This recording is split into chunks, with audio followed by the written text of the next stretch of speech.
ओंकारं बिन्दुसंयुक्तं नित्यं ध्यायन्ति योगिनः कामदं मोक्षदं चैव ओंकाराय नमो नमः। पतंजलि योग दर्शन समाधिपाद हम अभी करेंगे श्लोक नंबर 34। श्लोक नंबर 34 समाधिपाद के छर्धन विधारानभ्यम प्राणस्य प्रच्छर्दनं विधारानभ्यम वा प्राणस्य प्रच्छर्दन विधारानभ्यम वा प्राणस्य प्रच्छर्दन विधारानभ्यम वा प्राणस्य प्रच्छर्दन विधारानभ्यम वा प्राणस्य। प्रच्छर्दन विधारानभ्यम का मतलब होगा नासिका के द्वारा बाहर सांस को नासिका के द्वारा बाहर फेंकने और रोकने, मतलब रेचक और पूरक की स्थिति को। तो प्रच्छर्दन विधारानभ्याम अर्थात इसका अर्थ हुआ नासिका द्वारा बाहर सांस को फेंकने और रोकने दोनों से। वा का मतलब होती है अथवा। प्राणस्य मतलब क्या हुआ? कोष्ठ स्थित। प्राणस्य का मतलब क्या है? कोष्ठ स्थित मतलब उस कोठ में रहने वाला वायु। कोठ मतलब जो आपका जो छिद्र होती है, कोठा जिसे कहते हैं हम लोग, ये नासिका, उसका हम कोष्ठ स्थित कहते हैं इसको, कि वहाँ पे रहने वाले वायु के जो मन की स्थिति होती है उसको हम संपादित करते हैं। अर्थात कोष्ठ स्थित वायु को नासिका पुट द्वारा यत्न करके, कोशिश करके बाहर फेंकने और रोकने, इस दोनों को करने से हमारे मन की स्थिति को हम संपादित करते हैं। तो यहाँ इसका अर्थ ये हुआ कि कोष्ठ स्थित वायु को विशेष कोशिश के द्वारा, जैसे कि हम लोग भस्त्रिका करते हैं ना, तो हम लोग क्या करते हैं, भस्त्रिका में विशेष तरह से सांस को फोर्सफुली इनहेल भी करते हैं और एक्सहेल भी करते हैं। या अलग अलग प्राणायाम में या क्रिया में, कपालभाति क्रिया में हम क्या करते हैं, सांस को फोर्सफुली बाहर निकालते हैं। तो सेम यही इसी को कहा जा रहा है कि कोष्ठ स्थित वायु को विशेष प्रयत्न से हम बाहर वमन करके, मतलब एकदम नासिका के दोनों के जो छिद्र होती है उससे हम क्या करते हैं, बाहर निकाल देते हैं। इस जो हम फोर्सफुली या नाक से जो सांस को बाहर निकालते हैं, इसको कहते हैं प्रच्छर्दना। इसको कहते हैं प्रच्छर्दन कहते हैं इसको। उस बाहर वमन की हुई वायु को वहीं पर जब हम रोक देते हैं, तो इस रोकने को हम कहते हैं विधारण कहते हैं। जब हम वायु को बाहर रोक देते हैं उसको हम कहते हैं विधारण कहते हैं। प्रच्छर्दन और विधारण ये दोनों प्राणायाम में से ये दोनों जो क्रिया होती है, इससे ये दोनों प्राणायाम में से मन की स्थिति को हम संपादन करते हैं। प्राणायाम 3 भेद। रेचक मतलब क्या होती है? रेचक मतलब सांस को नासिका छिद्रों से बाहर निकाल देते हैं। पूरक का मतलब क्या हुआ? नासिका छिद्रों के द्वारा सांस को हम अंदर ले जाते हैं। और कुंभक मतलब क्या होती है? सांस को बाहर या अंदर जाने से रोक देते हैं। तो इस तरह से हम क्या करते हैं, इसको 3 भेद कहते हैं। इसको हम पूरक, कुंभक और रेचक कहते हैं। यहाँ पे है इस सूत्र में केवल 2 भेद, मतलब रेचक और कुंभक को बताए गए हैं। रेचक के लिए यहाँ पे इस श्लोक में प्रच्छर्दन शब्द का उपयोग किया गया है। और उसकी विधि मतलब कोश स्थित वायु को प्रयत्न विशेष, मतलब विशेष तरह की कोशिश करके एकदम नासिका के द्वारा, नासिका की जो पुट द्वारा होती है उसको हम बाहर फेंकने को कहा गया है। ये यहाँ केवल बाह्य कुंभक ही बताया गया है, जो हम कुंभक में हमने पढ़ा। और इसके लिए विधारण शब्द का इस्तेमाल किया गया है, क्योंकि यहाँ जो शब्दों का जो वर्णन की गई है इसको हमें अच्छे से जानना है, समझना है कि इस शब्द का मतलब क्या है। तो यहाँ पे विधारण शब्द का उपयोग किया गया है इसमें, कि विधारण हमने जो विशेष तरह के जो हमने शब्द का पढ़े हैं, वैसे पूरक पढ़ा हमने, रेचक पढ़ा हमने, पूरक, रेचक, कुंभक इत्यादि। तो यहाँ इस श्लोक में अलग तरह से हमें इसमें शब्दों का उपयोग किया गया है। तो इसको हमने अच्छे से समझा इसको, क्योंकि जब भी हम इस श्लोक को पढ़ेंगे तो इस श्लोक में जो मीनिंग है उसको जान के तब हम इसको समझेंगे। तो इस तरह से ये प्राणायाम, अब यहाँ से जो बातें यहाँ कही गई है कि फोर्सफुली हम सांस को बाहर निकालते हैं, ये कुछ हद तक आपका कपालभाति के क्रिया से मिलता है, जिसके अलग अलग मतलब प्रोसेस है कि कपालभाति क्रिया हम कैसे करते हैं।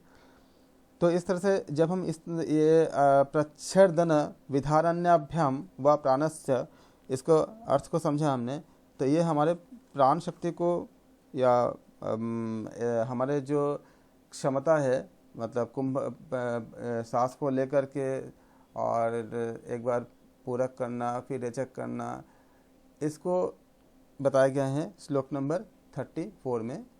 इस श्लोक नंबर 34 में कुछ विशेष बातें हैं। प्राण का अर्थ क्या हुआ? प्राण मतलब चित्त के सदृश प्राण का ज्ञान भी योग मार्ग के जो पथिक होते हैं उनके लिए बहुत आवश्यक है। प्राण श्वास नहीं है,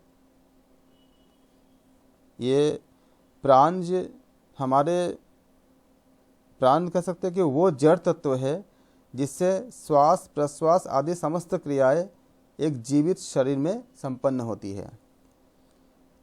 सृष्टि के आरंभ में पांचों स्थूलभूत लोक लोकांतर और सारे जंगम तथा जो स्थावर जंगम जितने चीज़ें हैं, ये अपने उपादान कारण आकाश से प्राण शक्ति के द्वारा संपन्न होते हैं। इसी प्राण शक्ति से सहारा पाकर वो जीवित रहते हैं और प्रलय के समय इसी का आश्रय न पाकर अपने कार्य रूप से नष्ट होकर अपने कारण रूप में आकाश में विलीन हो जाते हैं। ये जो हम प्राण शक्ति के बारे में हम बात कर रहे हैं श्लोक नंबर 34 समाधिपाद के। आप ये समझो कि प्राण जीवन शक्ति है और रई मूर्त और अमूर्त सारे पदार्थ है। जो प्राण शक्ति से अपने व्यक्तित्व को, अपने खुद को रखते हुए कार्य कर रहे हैं, ये वो प्राण शक्ति है जो संपूर्ण आपका कह सकते हो कि एक पूरे जीवन के लिए इसी शक्ति को ये रिस्पॉन्सिबल है। प्राण धन विद्युत है ये कह सकते हो, और रई जो है वो नेगेटिव मतलब ऋण विद्युत है। आप जानते हो कि जब ये इन दोनों टर्मिनल्स होते हैं तब आपका पूरा सर्किट पूरे होती है इलेक्ट्रिसिटी मतलब इलेक्ट्रिक या करंट की। तो प्राण शक्ति में प्राण को हम कहते हैं, प्राण जो है वो पॉजिटिव टर्मिनल यानी धन विद्युत है, और जो रई है वो नेगेटिव टर्मिनल यानी ऋण विद्युत है। मनुष्य के शरीर में वृत्ति के कार्य भेद से इस प्राण को मुख्यतः 10 भिन्न भिन्न भागों में हम या भिन्न भिन्न नामों से हमने डिवाइड किए हैं। गोरक्ष संहिता में तब ये बताया गया है कि प्राण, अपान, समान, उदान, व्यान, नाग, कूर्म, कृकर, देवदत्त और धनंजय, ये 10 प्रकार के वायु अर्थात प्राण वायु के बारे में गोरक्ष संहिता में आपको बताया गया है कि प्राणोपान समान दान वायु च वायव, ये आपको वहाँ पे बताया गया है गोरक्ष संहिता में। यहाँ जो हमने देखा ये प्राण, अपान, व्यान, उदान, समान और कुछ बाकी जगह पे इसको प्राण बताया गया है, और बाकी जो 5 है नाग, कूर्म, कृकर, देवदत्त और धनंजय, इसको उपप्राण कहा गया है दूसरे ग्रंथों में। इन 5 प्राण का मैं आपको फंक्शन बता रहा हूँ जो काम करते हैं, इसको आप नोट करना कि प्राण, अपान, समान, व्यान और उदान, इनका कार्य क्या है।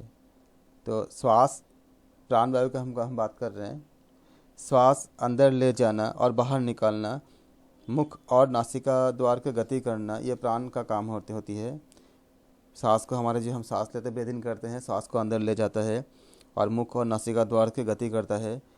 और भुक्त अन्न जो हम खाते पीते हैं उसको पचाना और उसको अलग करना, अन्न को पुरिश करना, पानी को पसीना और मूत्र तथा रस इत्यादि वीर्य बनाना, ये सब काम किसका है? प्राण वायु का काम है। एग्ज़ाम में अगर आता है कोई क्वेश्चन प्राण वायु से संबंधित क्वेश्चन, तो आप इसमें से आप इसको याद रखोगे, ये प्राण का काम है। हृदय से लेकर नासिका पर्यंत शरीर के ऊपरी भाग में जो ये इसका स्थान होता है, ये वर्तमान होता है। ऊपरी इंद्रियों का काम किसके डिपार्टमेंट है, किसका स्थान, किसका कार्य है, ये पूरा ये सारा काम प्राण करता है। इंद्रियों का काम उसके आश्रित होता है प्राण के। अब हम बात करेंगे अपान वायु के। अपान वायु का काम गुदा से मल, उपस्थ से मूत्र और अंडकोश से वीर्य का निकलना तथा गर्भ आदि को नीचे ले जाना होता है। कमर, घुटने और जांघ का पूरा कार्य कौन करता है, अपान वायु करता है। नीचे की ओर गति करता हुआ नाभि से लेकर पूरा नीचे वाला पार्ट जो होती है, जिसे हम कहते हैं पादतल कहते हैं, कि नाभि से लेकर के पूरा पादतल तक पूरा इसका अपान वायु का पूरा काम है। निचली इंद्रियों का काम इसके अधीन होता है कि मूत्र का त्याग करना, मूत्र का विसर्जन करना या मल त्याग करना, सब क्या कौन करता है, अपान वायु करता है। समान देह के मध्य भाग में नाभि से हृदय तक वर्तमान है। समान वायु कहाँ होता है, देह के मध्य भाग में नाभि से हृदय तक वर्तमान होता है। बचे हुए रस आदि को सब अंगों और नाड़ियों में बराबर बांटना के कौन करता है, समान वायु करता है। फिर क्या होती है, व्यान। व्यान क्या करता है, व्यान इसका मुख्य स्थान कहाँ होती है, उपस्थ मूल से ऊपर होता है। इसका जगह याद रखना, जगह एग्जाम में पूछे जाते हैं कि व्यान का स्थान किधर है। व्यान वायु का जो स्थान है वो उपस्थ मूल से ऊपर होता है।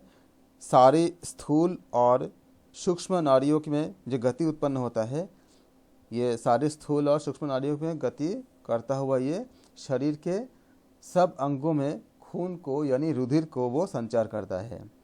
उदान वायु क्या करता है, ये व्यान वायु का पूरा काम था। और उदान क्या करता है, उदान वायु कहाँ रहता है, ये कंठ में रहता हुआ है, ये कंठ में रहता है और कंठ से सिर पर्यंत ये गति करता है। शरीर को उठाए रखना इसका मुख्य काम होता है। उसके द्वारा शरीर के व्यष्टि प्राण का समष्टि प्राण से संबंध होता है।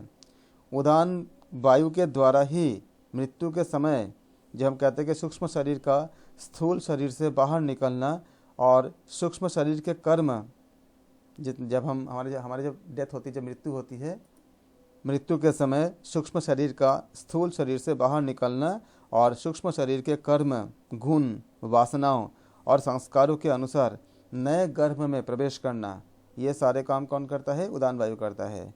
इसलिए योगी जन इसी के द्वारा स्थूल शरीर से बाहर निकल के लोकांतर में घूम सकते हैं। किसके जरिए, ये उदान वायु के द्वारा। ये हमारा 5वें। फिर हमारा जो उपप्राण है, और किसी ग्रंथ में इसको प्राण भी कहा गया है, किसी ग्रंथ में अगला 5 उपप्राण कहा गया है। नाग वायु मतलब क्या करती है, इसको हम उद्गार जो निकालते हैं, जिसे हम छींकने करते हैं ना, जब छींक निकालते हैं इत्यादि, नाग वायु क्या करता है आपका, छींक इत्यादि करता है। कूर्म वायु क्या करता है, संकोचनीय काम करता है। क्रिकर वायु क्या करता है, वो क्षुधा इत्यादि, क्षुधा जैसे भूख प्यास जिसे कहते हैं, क्षुधा तृष्णा इत्यादि करता है। देवदत्त क्या करता है, ये देवदत्त वायु निद्रा तंद्रा इत्यादि का काम करता है। और धनंजय वायु क्या करता है, पोषण करता है, पोषण इत्यादि का कार्य करता है। तो ये जो आपका पूरा ये कार्य था। गोरक्ष संहिता में बताया गया है कि हृदय में प्राण वायु, गुह्य देश में अपान वायु, नाभि मंडल में समान वायु, कंठ में उदान और सारे शरीर में व्यान व्याप्त होता है। इसको आप नोट करना, एग्जाम के लिए इम्पॉर्टेंट है। इससे पूछे जाते हैं प्रश्न कि हृदय में कौन होता है। हृदय अकॉर्डिंग टू गोरक्ष संहिता श्लोक नंबर 30 में बताया गया है कि हृदय में प्राण वायु, गुह्य देश में अपान वायु, नाभि मंडल में समान वायु, कंठ में उदान वायु और पूरे शरीर में क्या है, व्यान व्याप्त होता है। प्राणों को अपने अधिकारों में चलाने वाले मनुष्य को जो ये कोशिश करते हैं, तो मनुष्य का अधिकार उसका शरीर, इंद्रिय तथा मन पर हो जाता है। प्राणों को वश में करने का नाम ही प्राणायाम होता है, ताकि प्राण हमारे वश में रहे, और इसीलिए प्राणायाम इतना शक्तिशाली होता है। प्राण वायु का स्थान हृदय है, इसको आप हमें अपने नोट्स में लिखने हैं। प्राण वायु का स्थान कहाँ पर है, हृदय पर है। यहाँ व्याप्त होकर नासिका के द्वारा वो बाहर निकल जाता है। अपान गुदा में व्याप्त होकर नीचे की ओर जाता है। समान नाभि में व्याप्त होकर भुक्त अन्न आदि के रस को, जो जितना हम खाना खाते हैं उसका रस को उसके अंगों और नाड़ियों में पहुंचाता है। ये उसका कार्य होती है। समान जो है नाभि में व्याप्त होकर के भुक्त अन्न इत्यादि को रस को अंगों और नाड़ियों में क्या करता है, पहुंचाता है। पूरक जब करते हैं तो पूरक में प्राण वायु को गुदा तक ले जाकर अपान वायु से मिलाता है। रेचक में अपान को प्राण के द्वारा ऊपर खींचा जाता है। इसी को भगवत गीता के चैप्टर 6 में कहा गया है कि प्राण और अपान जब मिलती है तब आपका प्राणापान होता है। भगवान कृष्ण अर्जुन से कहते हैं उसमें, भगवत गीता में भी। तो हमें नोट करना है कि पूरक में प्राण वायु को गुदा स्थान तक ले जाकर अपान वायु से मिलाता है और रेचक में अपान को प्राण द्वारा ऊपर की ओर खींचा जाता है। याद रखना इसको। पूरक में क्या करते हैं हम, पूरक में प्राण वायु को गुदा स्थान तक ले जा करके अपान वायु में मिलाते हैं, और जब हम रेचक करते हैं तो क्या करते हैं, रेचक में अपान को प्राण द्वारा हम ऊपर की तरफ खींचते हैं। कुंभक में प्राण और अपान दोनों ही गति को समान के स्थान, जो हमारे समान वायु होती है, समान के स्थान नाभि में हम रोक देते हैं जब हम कुंभक करते हैं। तो इससे रज और तम का जो मल वो दग्ध होकर सत्व का प्रकाश बढ़ता है और मन एकाग्र हो जाता है। मतलब रजोगुण और तमोगुण से जो मल उत्पन्न होता है वो मल दग्ध हो जाता है। इसका मैकेनिज्म बता रहा हूँ कि जब भी आपको कहीं एक्सप्लेन करने हो या खुद के लिए हो या एग्ज़ाम में बतानी हो कि ये कैसे काम करता है, तो इससे क्या होती है, रज और तम का जो मल होती है वो दग्ध होकर सत्व का प्रकाश बढ़ता है और इससे हम सात्विक बन जाते हैं। यानी हमारे अंदर जो कलुष होता है, जो चंचलता होता है, जो बुराइयाँ होती है, बुराइयाँ क्या होती है, गुणों के कारण होती है। तो तमोगुण और रजोगुण के कारण जो बुराइयाँ, जो हमारे अंदर जो बुरे चीज़ें जो होती है वो दग्ध हो जाता है, वो ख़त्म हो जाता है और वो वहाँ पे ऊर्जा का रूपांतरण हो जाता है। उस ऊर्जा का रूपांतरण से क्या प्राप्त होती है, हमें सत्वगुण की प्राप्ति होती है और हमारा मन क्या होती है, एकाग्र हो जाती है। योगी जन अपान वायु में प्राण वायु को उसको घुमाते हैं, मतलब उसको मर्ज करते हैं, मतलब उसमें पूरक करते हैं। कुछ योगी ऐसे होते हैं और कुछ योगी जो ऐसे होते हैं कि प्राण में अपान का हवन करते हैं, मतलब उसको रेचक करते हैं। और कई योगी जन ऐसे होती है कि प्राण अपान की गति को रोक करके कुंभक करते हैं और ये प्राणायाम के परायण होते हैं, जिसको भगवत गीता में भी कहा गया है चैप्टर 6 में।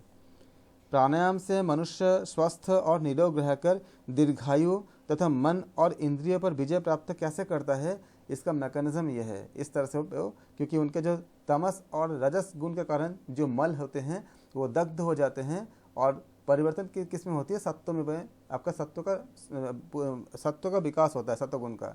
तो ये ऊर्जा का इस तरह से रूपांतरण हो जाता है। प्राणायाम से मनुष्य स्वस्थ एवं निरोग रहकर दीर्घायु तथा मन और इंद्रियों पर विजय प्राप्त कर सकता है। मन का प्राण से बहुत घनिष्ठ संबंध होता है, क्योंकि मन को तो रोकना बहुत कठिन होता है, लेकिन प्राण के निरोध तथा वशीकरण, हम कहते हैं ना कि मन बहुत चंचल होता है, मन को हम कंट्रोल नहीं कर पाते। लेकिन जब प्राणायाम करते हैं तो मन, प्राणायाम से क्या होती है, हम प्राण पे एक कंट्रोल करते हैं और जब प्राण पर निरोध और वशीकार जब हम कर लेते हैं तो मन का निरोध और वशीकरण वो बहुत आसान हो जाता है, क्योंकि कंट्रोल हमारा प्राण पे हो जाता है।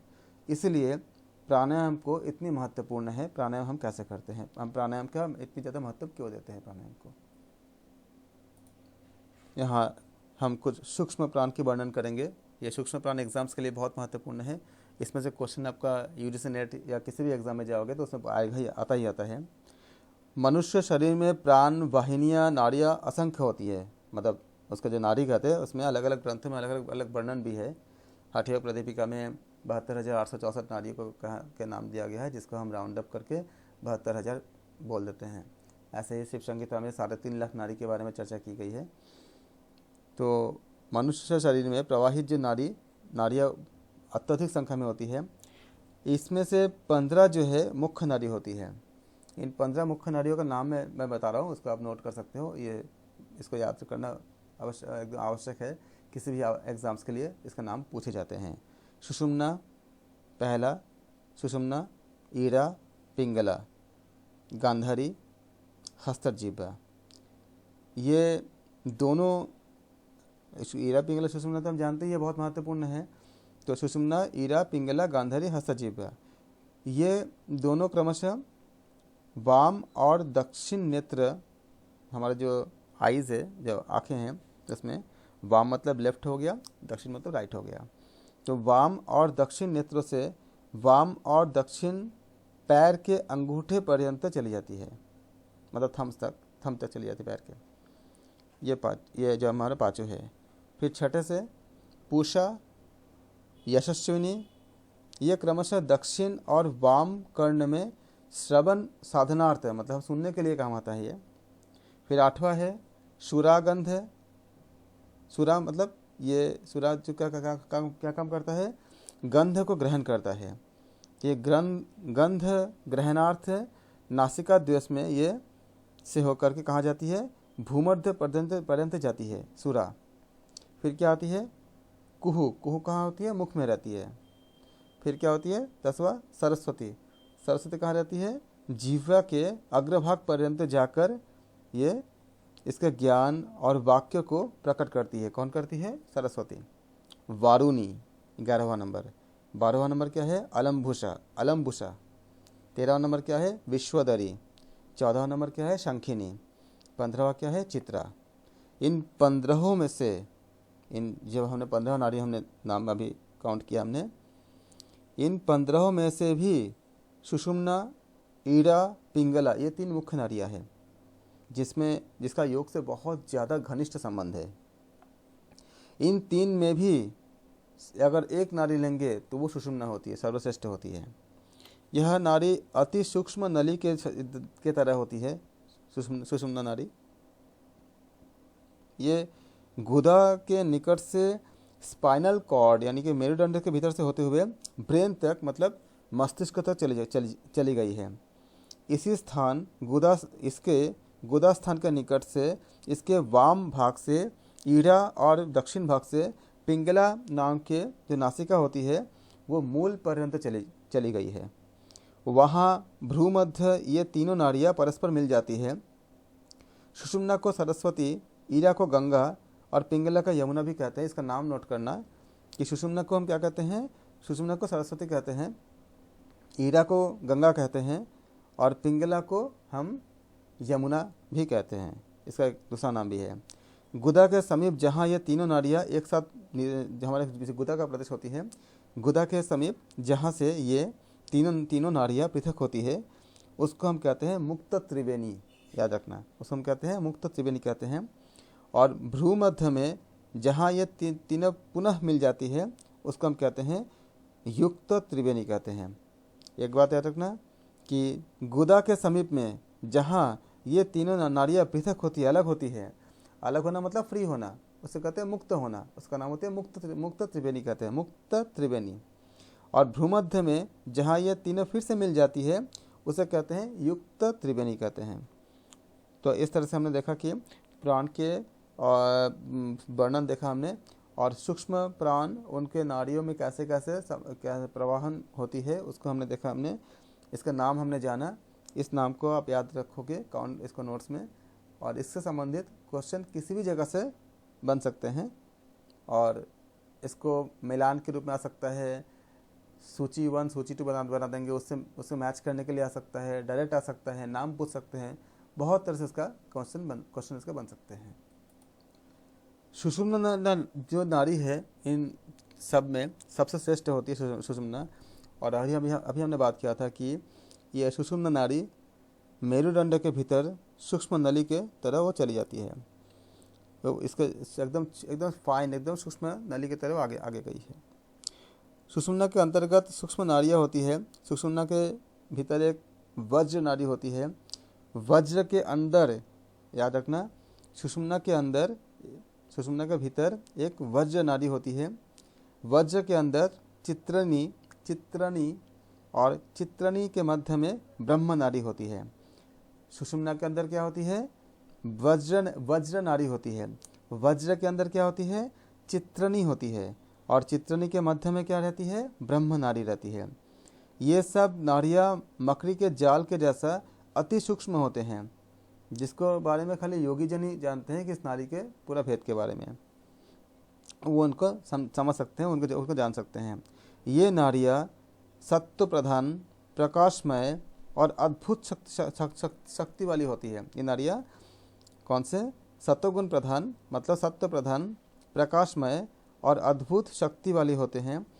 यही सूक्ष्म शरीर तथा सूक्ष्म प्राण के स्थान होते हैं।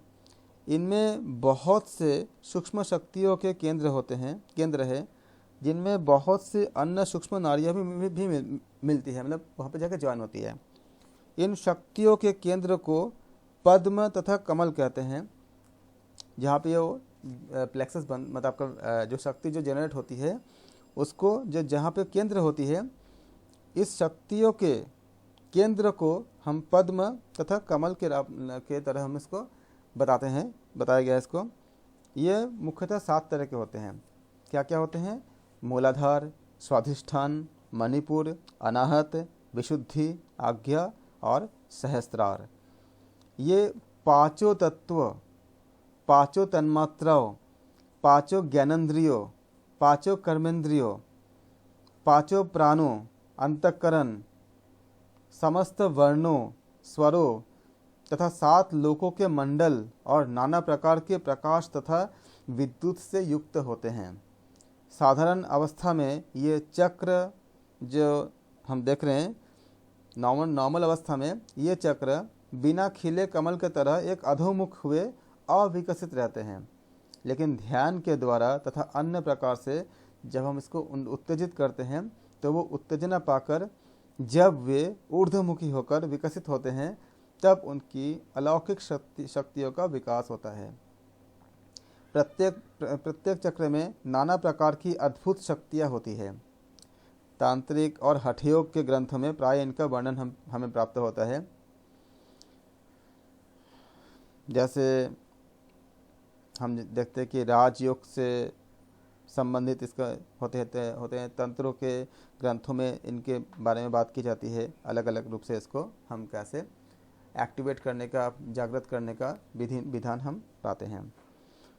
हम चक्रों के बारे में जानेंगे। चक्रों के वर्णन, पहला क्या है?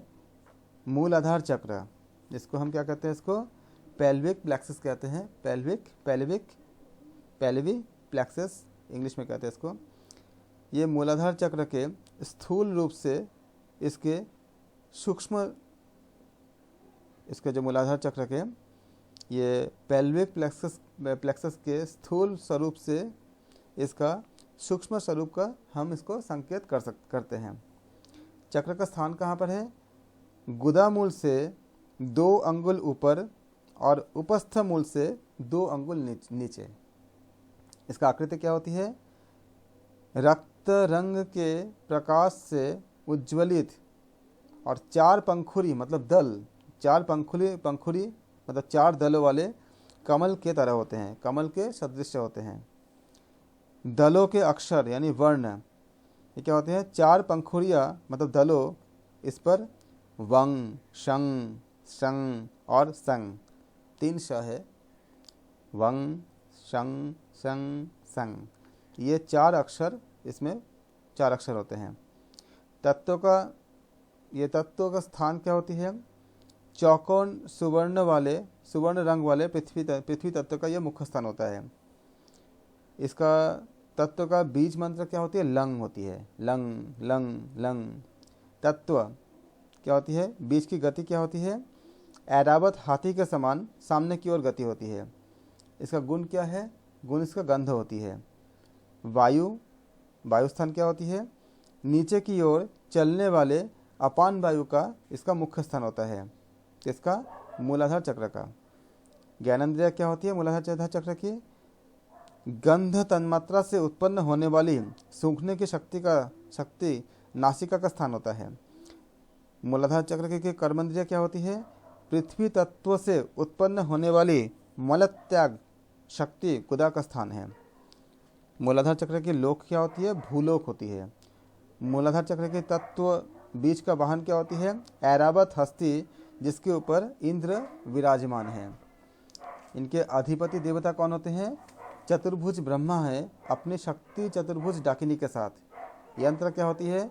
चतुष्कोण कोण सुवर्ण रंग के। और चक्र पर जब अगर हम ध्यान लगाते हैं तो उसका फल क्या होगा? आरोग्यता, आनंद चित्त, वाक्य, काव्य, प्रबंध दक्षता। इस चक्र के नीचे त्रिकोण जैसा एक अन्य सूक्ष्म योनि मंडल है, जिसके मध्य में कोण से सुषुम्ना यानी सरस्वती जो नारी है, सुषुम्ना नारी, दक्षिण कोण में पिंगला यानी यमुना नारी, और वाम कोण में ईरा यानी गंगा नारी ये मिलती है, या यहाँ कह सकते हैं निकलती है, यहाँ से निकलती है। इसलिए क्योंकि यहाँ से निकलती है इसको हम कहते हैं मुक्त त्रिवेणी, जो हम थोड़ा देर पहले बताए थे। तंत्रों के ग्रंथ में बताया गया कि इस योनि मंडल में के मध्य में तेजोमय रक्त वर्ण क्लिंग बीज रूप कंदर्प नाम का एक स्थिर वायु विद्यमान होता है, जिसके मध्य में ब्रह्म नारी के मुख से स्वयं भू लिंग है। इसमें कुंडलिनी शक्ति सारे 3 कुंडल के में वो लिपटे हुए हैं और ये शंख के आवर्तन के समान है। कुंडलिनी शक्ति के का वर्णन में आगे हम देखेंगे उसमें कि कैसे ये काम करता है। मूल शक्ति अर्थात कुंडलिनी शक्ति का जो आधार है, ये इसका बेस होता है। आधार होने के कारण इसको हम मूल शक्ति का आधार होता है, इसलिए इसका नाम क्या है? मूलाधार चक्र। इस चक्र को हम मूलाधार कहते हैं। तो बहुत डिटेल में देखा हमने कि मूलाधार चक्र किसे कहते हैं इसके बारे में। फिर हम देखेंगे स्वाधिष्ठान चक्र। स्वाधिष्ठान चक्र क्या होती है? हाइपोगैस्ट्रिक प्लेक्सस होती है स्वाधिष्ठान चक्र। हाइपोगैस्ट्रिक प्लेक्सस के सूक्ष्म स्वरूप से इसमें सूक्ष्म स्वरूप का संकेत किया जाता है। इसका नाम क्या है? स्वाधिष्ठान चक्र, हाइपोगैस्ट्रिक प्लेक्सस इसको हम कहते हैं। ये स्वाधिष्ठान चक्र हाइपोगैस्ट्रिक प्लेक्सस के स्थूल स्वरूप में इसके सूक्ष्म स्वरूप का संकेत हम कर सकते हैं। स्वाधिष्ठान चक्र का स्थान क्या होता है? मूलाधार चक्र के 2 अंगुल ऊपर पेड़ू के पास इस चक्र का स्थान होता है। आकृति क्या होती है? सिंदूरी रंग के प्रकाश से प्रकाशित जैसे 6 पंखुड़ी या दल, ये जैसे 6 पंखुड़ी दल वाले कमल के समान होती है। याद रखना कि स्वाधिष्ठान चक्र में 6 पंखुड़ी दल होती है, जबकि मूलाधार चक्र में 4 पंखुड़ी दल थे। स्वाधिष्ठान चक्र के दलों के अक्षर 6 पंखुड़ियों अर्थात दलों में इसमें बंग, भंग, मंग, यंग, रंग, लंग, ये 6 अक्षर या वर्ण होते हैं। तत्वस्थान श्वेत वर्ण अर्धचंद्राकार वाले जल तत्व का ये यहाँ मुख्य स्थान होता है। तत्व बीज क्या होती है? बंग होती है।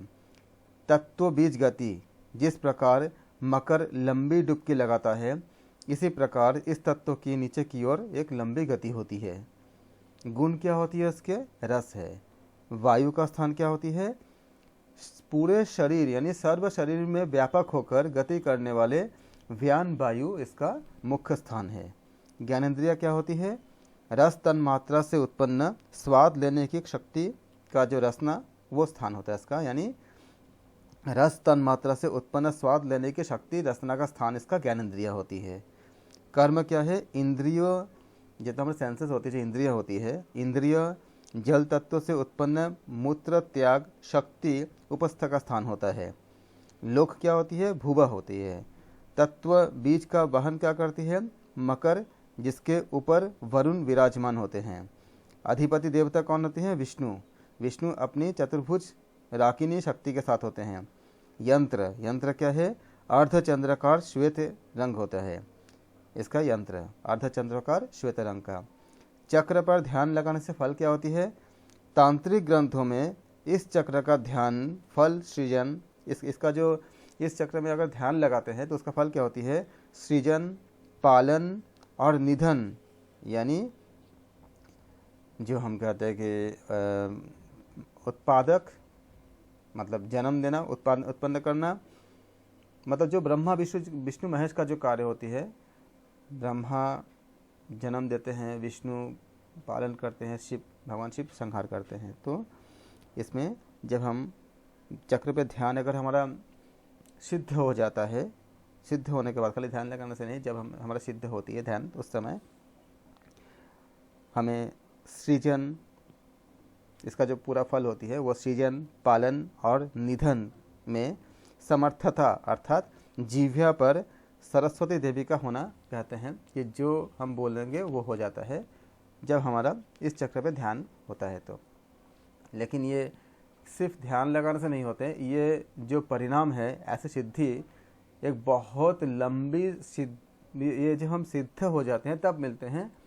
शुरू में ऐसा नहीं कि किसी ने अगर ध्यान लगाना शुरू कर दिया तो ऐसा इसको शक्ति मिल जाएगी, इसके लिए बहुत लंबे समय तक एक प्रयास करनी पड़ती है, उसके बाद मिलती है ये।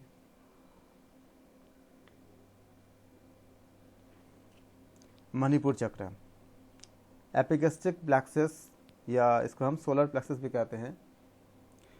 ये स्थूल स्वरूप के द्वारा इसके सूक्ष्म स्वरूप का संकेत किया हम कर सकते हैं इसको। सोलर प्लेक्सस के स्थूल स्वरूप के द्वारा इसके हम सूक्ष्म स्वरूप का संकेत कर सकते हैं। स्थान कहाँ होता है इसका? मणिपुर चक्र का स्थान नाभि मूल होता है। मणिपुर चक्र की आकृति कैसे होती है? नीले रंग के प्रकाश से आलोकित या प्रकाशित होती है। और मणिपुर चक्र में कितने होते हैं? 10 पंखुड़ी दल होते हैं। याद रखना, मणिपुर चक्र में कितने होते हैं? 10 पंखुड़ी दल होते हैं। जबकि मूलाधार चक्र में 4 थे और स्वादिष्टान चक्र में 6 थे, और मणिपुर चक्र में कितने होते हैं? 10 होते हैं। तो मणिपुर चक्र में इसका आकृति नीले रंग के प्रकाश से ये आलोकित यानी प्रकाशित होता है और 10 पंखुड़ी यानी दल वाले कमल के तुल्य होते हैं। दलों के अक्षर वर्ण 10 पंखुड़ियों में क्या लिखे होते हैं? क्या होती है इसका अक्षर? डंग, ढंग, नंग, तंग, थंग, दंग, ढंग, नंग, पंग और फंग। ये 10 अक्षर यानी वर्ण होते हैं। इस 10 वर्णों की ध्वनियाँ निकलती है। तत्व स्थान रक्त रंग त्रिकोणाकार अग्नि तत्व होते हैं। इसका मुख्य तत्व का स्थान क्या होती है? रक्त रंग त्रिकोण आकार वाले अग्नि तत्व इसका मुख्य स्थान है। तत्व बीज क्या होती है? रंग होती है। तत्व बीज की गति कैसे होती है? जिस तरह से मेष, मतलब एक मेढक का ले लो, जिस तरह से मेढक जो है ऊपर को उछलकर चलता है, उसी प्रकार से इसकी गति की कल्पना की गई है या इसकी गति को बताया गया है। गुण क्या है? रूप है इसका। वायु क्या होती है? वायु का स्थान जो होती है, खान पान के जो खाना पीना करते हैं उसके रस को संपूर्ण शरीर में अपने अपने स्थान पर यानी स्व स्थान पर समान रूप से पहुंचाने वाले समान वायु इसका मुख्य स्थान है। याद रखना। ज्ञानेंद्रिय क्या होती है? रूप तन्मात्रा से उत्पन्न देखने की शक्ति जो होती है उसको ये चक्षु का स्थान होता है। कर्मेंद्रिय क्या होती है? अग्नि तत्व से उत्पन्न चलने की शक्ति जो पाद होती है वो पैर का स्थान होता है। लोक क्या होती है? वो स्व होती है। तत्व बीज का वाहन क्या होती है? जो मतलब मेढा कहते हैं इसको, जिसके ऊपर अग्नि देवता विराजमान होते हैं। अधिपति देवता कौन होते हैं? रुद्र, अपनी चतुर्भुज शक्ति के लाकिनी के साथ होते हैं इसका अधिपति देवता। याद रखना, रुद्र, सदाशिव नहीं, रुद्र है। यंत्र क्या होती है? त्रिकोण रक्त का रंग होता है। फल क्या होती है? विभूति पाद में हम देखते हैं कि इस चक्र पर ध्यान फल से शरीर व्यूह का ज्ञान बताया गया है, जो हम अगले विभूति पाद में पढ़ेंगे, तीसरा पाद में। इसमें ध्यान करने से अजीर्ण इत्यादि रोग दूर हो जाते हैं। इस तरह से हमने मणिपुर चक्र के ये विस्तृत विधान थे। अब हम बात करेंगे अनाहत चक्र के बारे में। इसके सूक्ष्म स्वरूप का संकेत कार्डियक प्लेक्सस के स्थूल स्वरूप में होता है। अनाहत चक्र का जो संकेत होता है वो हमारे स्थूल शरीर से मिलती है। मतलब अनाहत चक्र कहाँ होती है? इसके सूक्ष्म स्वरूप का संकेत कार्डियक प्लेक्सस का स्थूल स्वरूप होते हैं। स्थान कहाँ होती है? हृदय के पास। अनाहत चक्र का स्थान कहाँ होती है? हृदय के पास होती है। अनाहत चक्र की आकृति क्या होती है? सिंदूरी रंग के प्रकाश से उज्ज्वलित 12 पंखुड़ी दल वाले ये कमल के सदृश है। याद रखना, संख्या याद रखना। जबकि हमने इसके पीछे देखा था कि मणिपुर चक्र में 10 पंखुड़ी थे और अनाहत में कितने पंखुड़ी है? 12 पंखुड़ी है। इसको याद रखना, ये एग्जाम में पूछे जाते हैं। कितने पंखुड़ी हैं? दलों के अक्षर वर्ण क्या होती है? 12 पंखुड़ियों पर, अनाहत चक्र के 12 पंखुड़ी पे कंग, खंग, गंग, घंग, अंग, चंग, छंग, जंग, झंग, यंग, टंग और ठंग, ये 12 वर्ण होते हैं। तत्व का स्थान क्या होती है? धूम्र रंग के ये षटकोणाकार वायु तत्व का यह मुख्य स्थान होती है। और तत्व बीज क्या होती है? इसका यंग, तत्व का बीज क्या है? यंग होती है। तत्व बीज की गति क्या होती है? अनाहत चक्र की तत्व बीज का गति जैसे मृग तिरछा चलता है, इसी प्रकार इस तत्व की तिरछी गति होती है। अनाहत चक्र के गुण क्या होती है? स्पर्श होती है। अनाहत चक्र के वायु का स्थान क्या होती है? मुख और नासिका से गति करने वाले वायु का मुख्य स्थान होता है। अनाहत चक्र से ज्ञानेंद्रिया का, अनाहत चक्र में ज्ञानेंद्रिया क्या होती है? स्पर्श तन्मात्रा से उत्पन्न स्पर्श शक्ति की, जो हमारे जो स्पर्श तन्मात्रा होती है ना, स्पर्श तन्मात्रा से उत्पन्न स्पर्श की शक्ति त्वचा का केंद्र होता है। अनाहत चक्र की कर्मेंद्रिया क्या होती है? अनाहत चक्र की कर्मेंद्रिया वायु तत्व से उत्पन्न पकड़ने की शक्ति, मतलब जो हम पकड़ने की शक्ति होती है वो वायु तत्व से उत्पन्न होती है। तो वायु तत्व से उत्पन्न पकड़ने की शक्ति कर हाथ का स्थान होता है। ये अनाहत चक्र में लोक क्या होती है? यहाँ ये महल लोक होता है, अंतःकरण का मुख्य स्थान होता है। अनाहत चक्र में तत्व क्या होती है? बीज का वाहन होती है, ये मृग होता है। अनाहत चक्र में अधिपति देवता क्या होती है? ईशान रुद्र अपने त्रिनेत्र चतुर्भुजा शक्ति के काकिनी के साथ होता है। अनाहत चक्र के यंत्र क्या होती है? षटकोणाकार धूम्र रंग होती है। अनाहत चक्र में फल क्या होती है? इसके वाक्पतित्व, कवित्व शक्ति का लाभ होता है। जितेंद्रिय होना इत्यादि तांत्रिक ग्रंथों में इसके बारे में बताया गया है। शिव सार तंत्र में कहा गया है कि इस स्थान में उत्पन्न होने वाली अनाहत ध्वनि ही सदाशिव है। अब याद रखना, यहाँ पे सदाशिव के बारे में बताए गए हैं। पहले क्या था? रुद्र थे। हम जो मणिपुर चक्र में बात कर रहे थे, वो इसके पहले हम रुद्र के बारे में, हम रुद्र थे उनके बारे में हम बात कर रहे थे कि अधिपति देवता मणिपुर चक्र में के जो अधिपति देवता है वो रुद्र अपनी चतुर्भुज शक्ति के साथ थे मणिपुर चक्र में। लेकिन यहाँ पे स्वादिष्ठान अनाहत चक्र में क्या है? अधिपति देवता ईशान रुद्र अपने त्रिनेत्र चतुर्भुज शक्ति के साथ तो रहते ही हैं। और शिव सार तंत्र में बताया गया है कि इस स्थान में उत्पन्न होने वाली अनाहत ध्वनि ही हमारे सदाशिव है और त्रिगुणमय ओमकार इसी स्थान में व्याप्त रहते हैं। जिसको शब्द ब्रह्म कहते हैं, वास्तव में वही साक्षात सदाशिव है। वही शब्द अनाहत चक्र में है। कहीं कहीं पे इस चक्र के समीप हम कहते हैं कि 8 दल का एक निम्न मनस चक्र भी बताया जाता है। इसको कहते हैं लोअर माइंड प्लेक्सस बतलाया गया है किसी किसी जगह पे। लेकिन ये शुद्धतया अनाहत चक्र का पूरा विस्तार था कि अनाहत चक्र में गुणों के आधार पे जब हम ये चक्र के बारे में पूछे जाएंगे तो इसको हम ऐसे बताएंगे। फिर आती है विशुद्धि चक्र। विशुद्धि चक्र में इसका विशुद्धि चक्र का जो संकेत, ये इसका संकेतक स्थूल स्वरूप, यानी इसको कैरोटिक प्लेक्सस कहते हैं, इसको स्थूल स्वरूप होती है। विशुद्धि चक्र का जो संकेतक होती है वो स्थूल स्वरूप होती है, कैरोटिक प्लेक्सस होती है। विशुद्धि चक्र का स्थान क्या होती है? कंठदेश होती है। विशुद्धि चक्र का आकृति क्या होती है? धूम्र अथवा धुंधले रंग के प्रकाश से उज्ज्वलित 16 पंखुड़ी दल वाले एक कमल जैसे होती है। दलों के अक्षर क्या होती है? 16 पंखुड़ियों पर आ, ई, बड़ी, छोटाऊ, बड़ाऊ, री, लिंग, ए, ओ, औ, अंग, आह, ये 16 अक्षर होते हैं। तत्वों का स्थान क्या होती है? चित्र विचित्र आकार तथा नाना रंग वाले पूर्ण चंद्र के सदृश गोलाकार आकाश तत्व का मुख्य स्थान होता है। इसका तत्व बीज क्या होती है? हंग।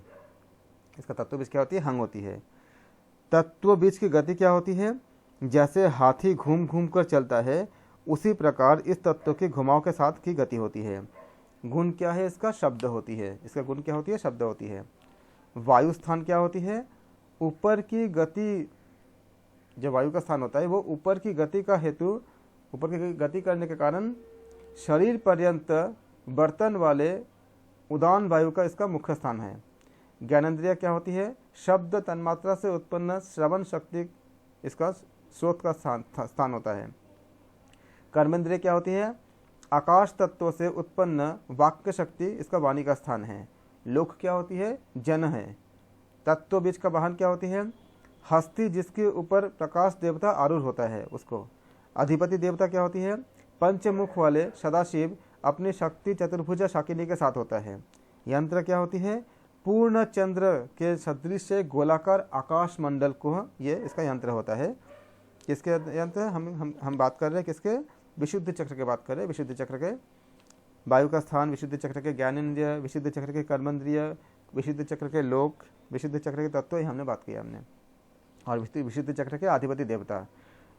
तो विशुद्ध चक्र के बीज का वाहन क्या होती है? अभी हमने बात किया, एक हाथी होता है, मतलब हस्ती, जिसके ऊपर प्रकाश देवता आरूढ़ होता है, वह विशुद्ध चक्र का तत्व होता है। विशुद्धि चक्र के अधिपति देवता, याद रखना एग्जाम के पूछे कई बार इसके ऊपर क्वेश्चन पूछे गए हैं। विशुद्धि चक्र के अधिपति देवता पंचमुख वाले सदाशिव अपनी शक्ति चतुर्भुजा शाकिनी के साथ होते हैं। पंचमुख वाले सदाशिव अपनी शक्ति चतुर्भुजा शाकिनी के साथ होते हैं। यंत्र क्या होती है? पूर्ण चंद्र के सदृश गोलाकार आकाश मंडल होता है। चक्र पर जब हम ध्यान करते हैं, चक्र पर ध्यान का फल क्या होती है?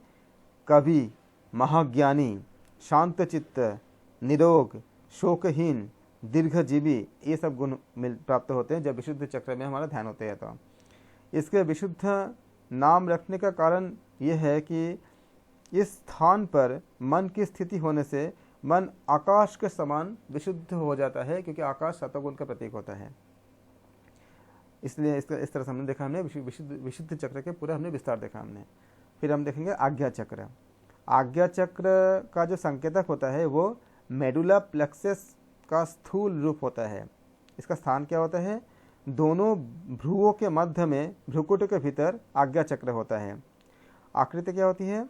श्वेत प्रकाश के दो पंखुड़ी दल वाले, याद रखना कि आज्ञा चक्र के कितने पंखुड़ी होती है? दो पंखुड़ी होती है। तो श्वेत प्रकाश दो पंखुड़ियों दलों वाले कमल के सदृश होता है, कहाँ पे? आज्ञा चक्र पे होती है। दलों के अक्षर क्या होती है? वर्ण। ये दोनों पंखुड़ियों पर हंग और क्षण होते हैं। इन दोनों पंखुड़ियों के संकेतक पाश्चात्य विज्ञान पिनियल, जो हमारा जो पश्चिमी विज्ञान है उसमें इसको पिनियल ग्लैंड और पिट्यूटरी ग्लैंड को हम बताते हैं। जो हम चिकित्सा विज्ञान यानी जो मेडिकल साइंस में हम पढ़ते हैं, जिसको मनुष्य के मस्तिष्क के भीतर दो, एक निरर्थक जैसे कि बालू से ढके हुए मांसपिंड की तरह हम देखते हैं इसको। ये दोनों मांसपिंड अपने स्थान पर रहते हुए आज्ञा चक्र के ऊर्ध्वमुख होकर विकसित होने पर उसको दिव्य शक्ति प्रदान करते हैं। ये इसका काम होती है, कार्य होती है। आज्ञा चक्र के तत्व क्या होती है? लिंग, अर्थात लिंग आकार का महत्त्व होती है। आज्ञा चक्र का बीज क्या होती है? आज्ञा चक्र का बीज ओम होता है। आज्ञा चक्र का तत्व क्या होती है? आज्ञा चक्र का तत्व क्या होती है? बीज गति क्या होती है? नाद होती है। आज्ञा चक्र में लोक तप होती है। आज्ञा चक्र के तत्व बीज का वाहन क्या होती है? नाद, जिस पर लिंग देवता है वो होती है। आज्ञा चक्र के अधिपति देवता क्या होती है? अधिपति देवता ज्ञानदाता शिव अपनी चतुर्हस्थ षडानना 6 मुख हाकिनी शक्ति के साथ होता है। यंत्र क्या होती है? आज्ञा चक्र की लिंगाकार होती है। आज्ञा चक्र में अगर हम ध्यान लगाते तो लगाने से फल क्या होती है? भिन्न भिन्न चक्रों के ध्यान द्वारा जो फल प्राप्त होते हैं, अलग अलग जो हमने अभी तक पढ़ा हमने, वे सब एकमात्र इस चक्र पर ध्यान करने से प्राप्त होती है। इसलिए आज्ञा चक्र का इतने महत्वपूर्ण है। हम चंदन भी लगाते हैं, हम इसीलिए ध्यान में इतनी ज़्यादा हमें ऊर्जा मिलती है। इस स्थान पर प्राण तथा मन के स्थिर हो जाने पर संप्रज्ञात समाधि की योग्यता प्राप्त होती है। जब हम आज्ञा चक्र में हम ध्यान लगाते हैं तो आज्ञा चक्र में से मूलाधार से हम देखते हैं कि आज्ञा चक्र का जो परिणाम होती है, मूलाधार से ईरा, पिंगला और सुषुम्ना तीनों पृथक पृथक प्रवाहित होकर इस स्थान पर मिलती है। क्योंकि ये तीनों एक जगह मिलती है, इसलिए इसको युक्त त्रिवेणी भी कहते हैं। याद रखना इसको, आज्ञा चक्र का एक और नाम क्या होती है? युक्त त्रिवेणी। क्योंकि यहाँ पे वो कंबाइन हो जाते हैं, मिक्स, मतलब एक जगह के मिल जाते हैं। ईरा को गंगा और पिंगला का यमुना तथा इन दोनों के मध्य में जाने वाली नारी को हम सुषुम्ना, या जो सुषुम्ना होती है उसको हम सरस्वती कहते हैं। इस तीन होते हैं, इसके लिए इसका नाम त्रिवेणी कहा गया है। इस त्रिवेणी का जहाँ संगम होती है उसको तीर्थराज भी कहते हैं, उसको तीर्थराज कहते हैं। इसमें स्नान करने से सारे पाप ऐसे मुक्त हो जाते हैं। जैसे हम लोग त्रिवेणी में स्नान करते हैं, वो हमारे शरीर के अंदर ही इस तरह हम इसका नामकरण करते हैं। ये अर्थात आज्ञा चक्र ही सर्वशास्त्र सम्मत एक हृदय है। एवं कहते हैं स्थूल बुद्धि वाले ही अन्य स्थूल स्थान को हम हृदय कहते हैं, लेकिन आज्ञा चक्र में हम कहते हैं इसको हम हृदय कहते हैं। यह आज्ञा चक्र शिव नेत्र दिव्य दृष्टि का यंत्र होता है। आज्ञा चक्र प्राण तोषिणी तंत्र में एक 64 दल वाला ललना संज्ञक चक्र की तुलना चक्र की तालु में और एक शतदल वाले गुरु चक्र की अवस्थिति ब्रह्मरंध्र में बताए हैं।